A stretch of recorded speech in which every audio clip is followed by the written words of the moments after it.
Hi, this is Dr. Gregory Sadler. I'm a professor of philosophy and the president and founder of an educational consulting company called Reason.io, where we put philosophy into practice. I've studied and taught philosophy for over 20 years, and I find that many people run into difficulties reading classic philosophical texts. Sometimes it's the way things are said or how the text is structured. But the concepts themselves are not always that complicated, and that's where I come in. To help students and lifelong learners, I've been producing longer lecture videos and posting them to YouTube. Many viewers say they find them useful. What you're currently watching is part of a new series of shorter videos, each of them focused on one core concept from an important philosophical text. I hope you find it useful as well. One particularly interesting work by the 18th century philosopher David Hume is called The Natural History of Religion. And I think in many respects this provides a great companion piece to the more often read and taught dialogues concerning natural religion. Because in both of them you see Hume making characteristically Humean and Enlightenment arguments about the nature of religion.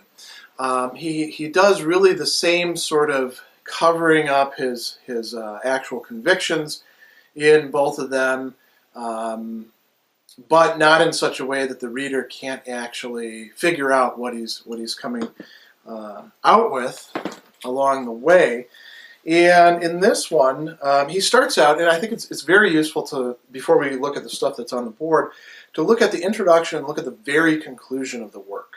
So he says, as every inquiry which regards religion is of the utmost importance, so he's saying religion is very, very important, central, we have to get this stuff right.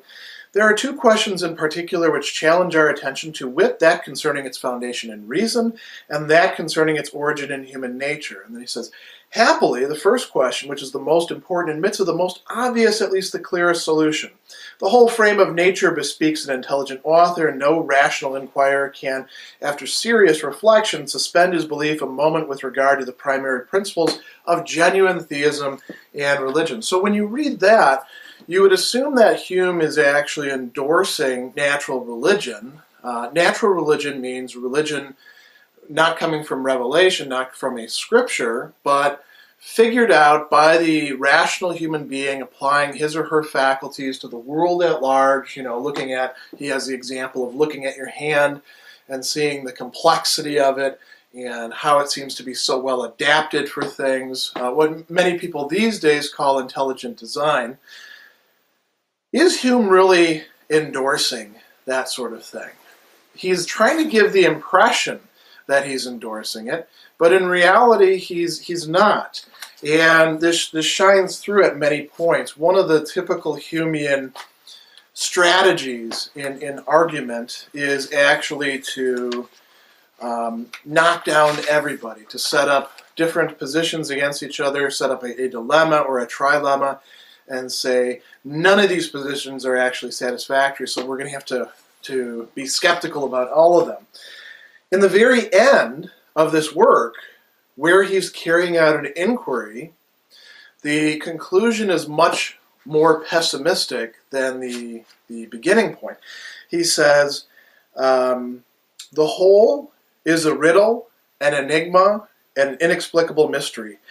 Doubt, uncertainty, suspense of judgment appear the only result of our most accuracy scrutiny concerning this subject, but such is the frailty of human reason and such the irresistible contagion of opinion that even this deliberate doubt could scarcely be upheld did we not enlarge our view, and opposing one species of superstition to another set them a-quarreling, while we ourselves, during their fury and contention, happily make our escape into the calm, though obscure, regions of philosophy.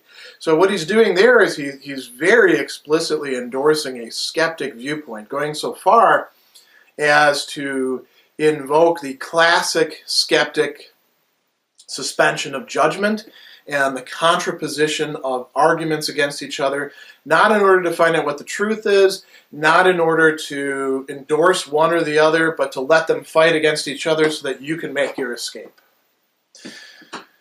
So what's going on in this work? Where is Hume going to fall You'll see that as we go through a lot of his contentions and arguments. Before we do that, I think it's important to talk about this term natural history, what Hume is thinking about in terms of religion, and what else he's interested in. What is he actually driving at in relation to religion? So let's start with natural history. Now, this was a term that was in vogue quite a bit in Hume's time. We don't use it much anymore. And a lot of Enlightenment figures wanted to develop, to publish, to produce natural histories of different phenomena. And when it was successful, we tend to associate this with people like the great botanical and biological classifiers. But this was also applied quite often to human history as well, to human institutions, to nations, to customs, things like that. So what makes something a natural history? It's a type of inquiry that is trying to ferret out the causes and effects of things. You want to figure out what actually brought this to pass, and you want to figure out what comes from it. You want to figure out, with respect to religion, how does religion arise, and then what are the effects of religion in its various modalities. It's going to consist in some degree of narrative, and I should actually put there, not just narrative, but some sort of discussion of development. And that is what Hume tries to supply in this, not particularly successfully, in part because he's not making arguments that are sort of ironclad. He's actually acting fairly polemical in this. And he's also not drawing on premises that are unquestionable or that we have good reason to believe in many cases. And that's a bit where Hume is going off and doing his own thing and calling it natural history. Because when you're doing natural history, it's supposed to be oriented by empirical observations, data. And you're trying to get as much of that as possible and then sort of consolidate that in a kind of summary or report form that's getting at the real essences of what you're observing. Now, Hume, his approach, if you read through this text, is much more to make references to texts. It's kind of funny because he's doing exactly the sort of thing that in other works he will, and many other modern philosophers, will accuse the scholastic philosophers of doing, which is to focus on hearsay coming from other people's texts rather than attending to the things themselves with direct observation. But now, be that as it may,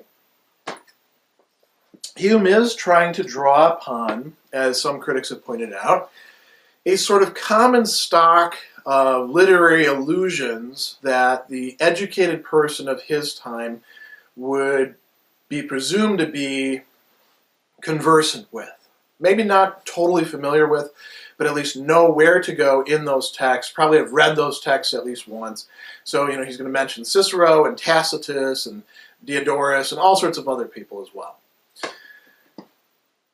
Another thing that's important in natural histories is the process of ordering and classifying, trying to distinguish things apart from each other, not only in terms of causes and effects, but in terms of what they really are. And so, for example, if we were to do a natural history of prisons, de Tocqueville is kind of a good example in this respect, in that he discusses prisons and he focuses on several different kinds of prisons, and then he wants to show how they're different from each other. He's doing comparison and contrast with that, and that is quite important for natural history. Now, Hume, what is he going to be contrasting? Well, in large respect, he's contrasting theism and polytheism. What he means by theism is monotheism.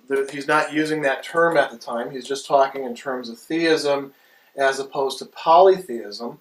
Another sort of dimension to this that is taking place through contrast, that's not sort of familiar in this, that's not placed in this list, is between sort of the commonsensical or vulgar conceptions of, say, monotheism or polytheism, and then the rational, elite, argued for, systematically worked out versions as well. And Hume thinks that there's a big difference between, say, being a monotheist on the grounds that, well, my pappy was that, and his pappy before him was that, or, well, everybody in my society is this way, or, look, this book says so, and actually reasoning your way to it by arguments that you can provide to another person and subject to their scrutiny. He thinks there's a major difference between that.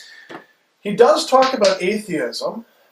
He doesn't talk about it as a religious stance per se, but what's really interesting is that polytheism, in many respects, winds up falling into a kind of atheism.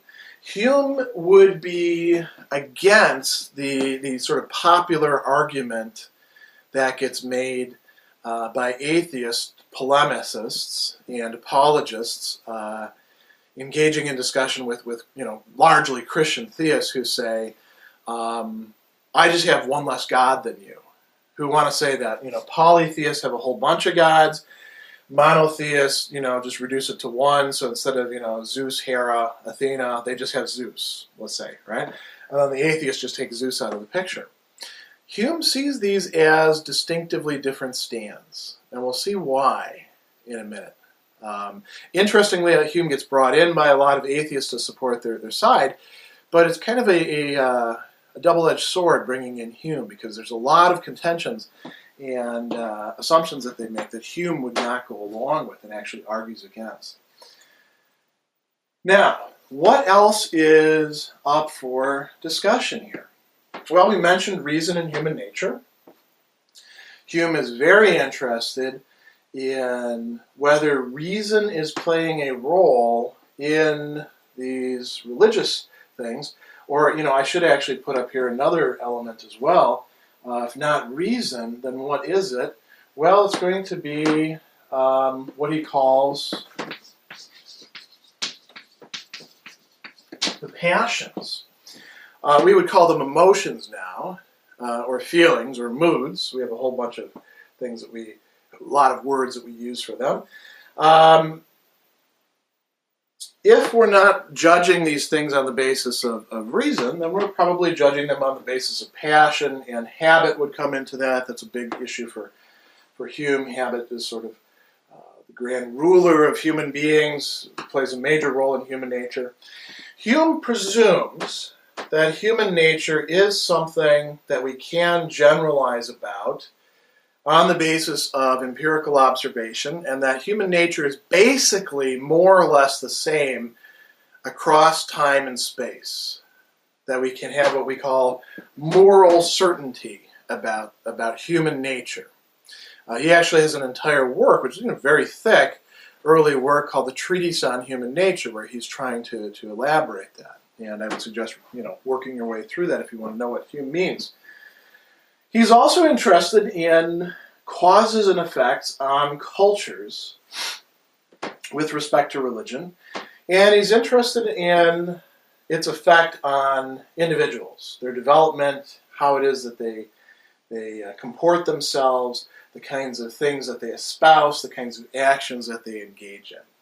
So all of this is important background information about this work. Now, I want to look at each chapter of the work in turn.